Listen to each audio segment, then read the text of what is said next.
کے ایام شروع ہونے والے ایک دو باتیں قربانی کے مسائل کے حوالے سے سماعت فرما لیں. یاد رکھیں ان شرائط کو آپ نے غور سے اور دل کے کانوں سے سننا ہے. یہ شرائط جس بندے کے اندر پائی جائیں گی اس کے اوپر قربانی واجب ہے.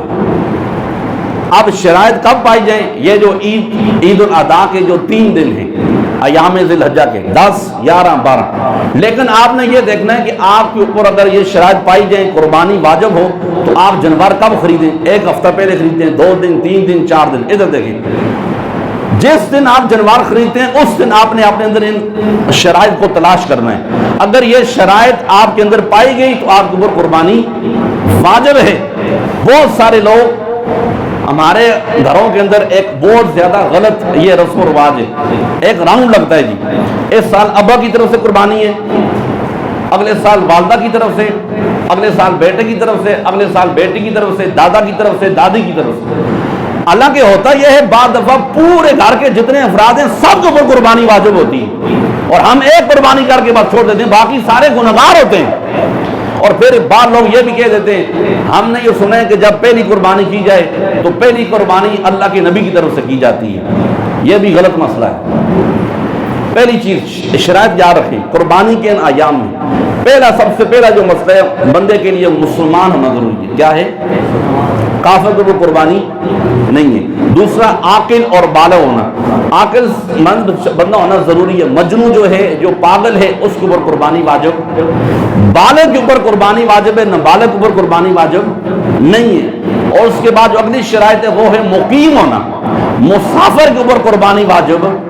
مسافر سے مراد یہ آپ اپنی جو علاقہ ہے جو آپ کا جو یہ شہر ہے اس کی حدود سے نکل کر آپ 92 کلومیٹر آپ نے شہر کی حدود سے نکل کر دوسرے شہر میں جاتے ہیں جہاں آپ 15 دن سے کم رہنے کی نیت کرتے ہیں تو وہاں پھر آپ مسافر ہیں. اگر زیادہ کی آپ نیت کریں گے تو آپ مقیم ہو جائیں گے، آپ کے اوپر قربانی واجب ہے. اگر آپ شرعی مسافر ہیں تو آپ کے اوپر قربانی واجب نہیں ہے. اور اس کے بعد جو اگلی شرط ہے وہ ہے مالک نصاب ہونا. یہ چیز انتہائی اہم ہے، اس کو ذرا آپ نے توجہ سے سننا ہے. قربانی کے لیے نصاب کا کتنا ہونا ضروری ہے؟ یاد رکھ جس بندے کے پاس 52.5 تولے چاندی، کیا لفظ بولے، یا اس کی مالیت اتنی رقم موجود ہے اس بندے کے اوپر قربانی واجب ہے. کیا ہے؟ قربانی واجب ہے. یہ آپ مارکیٹ سے اس کی ریٹ لے لیں، میرے خیال سے 1,30,000 یا 20,000 اتنی 52.5 تولے جو چاندی ہے اس کی جو قیمت ہے اتنی ہوگی، مالیت اتنی ہوگی. اگلا مسئلہ یہ آپ ذہن نشین رکھ لیں، اور اب اس کے اندر آپ نے بہت ساری چیزوں کو دیکھنا ہے. بہت سارے لوگ اگر آپ نے کسی کو قرض دیا ہے آپ اس قرض کو بھی اس کے اندر شامل کرنا ہے. اگر آپ نے کوئی کمیٹی وغیرہ ڈالی ہوئی ہے نکلی ہے یا نہیں نکلی ہے، نہیں نکلی آپ اس کو بھی اس کے اندر شامل کرنا ہے. ٹھیک ہے، کمیٹی ہے کسی کو آپ نے قرض دیا ہوا ہے وہ بھی شامل کرنا ہے اور جو آپ نے کمیٹی ہے اس کو بھی شامل کرنا ہے. یہاں تک فقہاء نے لکھا ہے اس کے اندر جو زکوٰۃ والا نصاب وہ نہیں ہے. اگر آپ نے کوئی پلاٹ خریدا ہوا ہے بے شک آپ نے اسے مکان بنانے کے لیے بیچنے کی نیت سے نہیں خریدا، اس کو بھی اس کی قیمت کو بھی آپ نے ساتھ لگانا ہے پلاٹ کی. اگر آپ نے کوئی مکان کرائے کے اوپر چڑھایا ہوا ہے لگایا ہوا ہے اس کی قیمت کو بھی آپ نے بیچ میں لگانا ہے. اس کے بعد یہاں تک فقہاء نے لکھا ہے ایک مکان ہے جس کے اندر آپ رہتے ہیں 6 یا 7 کمرے، 4 کمرے آپ استعمال کر رہے ہیں، 3 کمرے ویسے پڑے ہوئے بند ہیں، پورا سال بند رہتے ہیں، آپ استعمال ہی نہیں کرتے.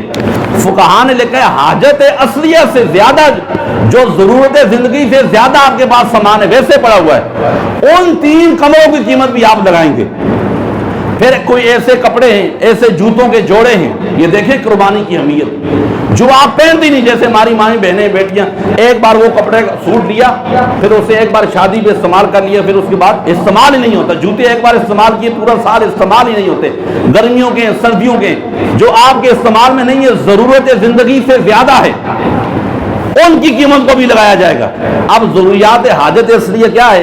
مثلا گھر میں جو کھانے پینے کا سامان ہے، فریج ہے، ٹی وی ہے، جو کھانے پینے کا سامان ہے، پہننے کے کپڑے ہیں، جوتے ہیں، اس کے بعد رہنے کا جو مکان ہے، جو اوزار ہیں، جو کتابیں، جو چیز آپ کے استعمال میں، ان سے زیادہ جو سامان ہے اسے قربانی کے نصاب میں شامل کیا جائے گا۔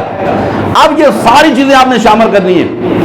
قرض کسی کو دیا وہ بھی استعمال کریں، کمیٹی ہے وہ بھی اس میں لگائیں، اگر آپ کے پاس کوئی نقد رقم ہے اس کو بھی لگائیں، اور پلاٹ ہے کوئی اس کو بھی رقم کو لگائیں، دکان ہے کوئی کرائے پہ دی اس کو بھی لگائیں، مکان جو کرائے پہ دیا اس کی رقم، ان ساری رقم کو آپ اکاؤنٹ کریں۔ اب اس میں سے اگر آپ نے کوئی قرض دینا ہے فوراً اس کی معیار مقرر ہے، کوئی آپ سے کسی وقت بھی قرض کا مطالبہ کر سکتا ہے، اب اس قرض کو درمیان سے مائنس کریں۔ اب دیکھیں اگر آپ کے پاس 52.5 تولے چاندی کی مقدار رقم بچ جاتی ہے تو آپ کے اوپر قربانی واجب ہے۔ کیا ہے؟